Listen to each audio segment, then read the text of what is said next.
Hi there. So I'm talking to you from a beautiful ranch here in California, and I've come here because I wanted to talk about a couple of things that I found since I've been here in California, which is different approaches to agriculture. And there are approaches which have been named different things, but eco, agriculture, agro, ecology, a couple of the words that are bandied around. And they point to a way of approaching farming practice which takes in a much more holistic view. It takes in the whole of the landscape, the whole of the water catchment area, and has a look at how each of our neighbours and what our neighbours are up to has an impact on in a particular farm. Now, none of that is intrinsically new to us, that that what our neighbours are up to could have an impact on us. But what's interesting is that in light of the shifts which are happening with our economy towards large companies and conglomerates having more control, the supermarkets having more control over suppliers and dictating prices and so on and so forth from farmers, is that there's an opportunity here to look at how we can come together to create a more resilient farming community. And another way in which to look at this is that there was a report which came out in 2010 from the United Nations, and they looked at all the global farming systems. They looked at food production around the world, and they looked at what could create resilient farming for the future. And what they came up with was a notion that what we could be doing as a global farming community is moving much more towards smaller scale farming.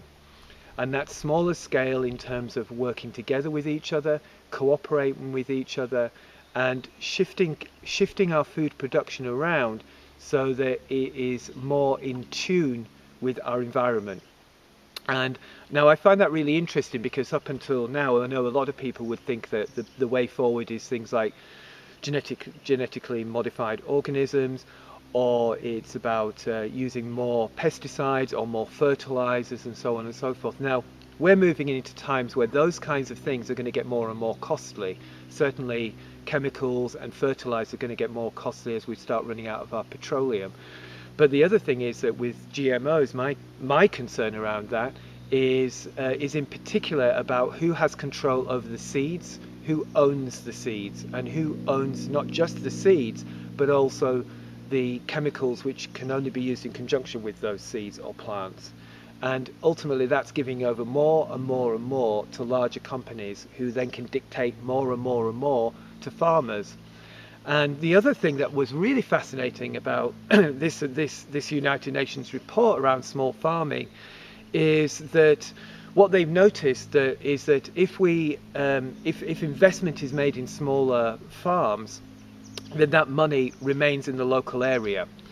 Whereas if money is invested in larger farms, what happens is that we tend to suck in more inputs. So we suck in things like costly machinery, materials like chemicals and so on and so forth. And so there's a lot more kind of pulling in. It's a much more linear kind of industrial process. But with smaller production, that money that's invested remains local, so that money is kept within the community. So it creates a more resilient community, and farming is part of the communities that we all live in. So the idea of keeping this more locally appeals to me strongly. So yeah, so those are a couple of things that I've learned over here in California. Those are the kind of ideas that I want to bring back to Chagford and really work with and discuss.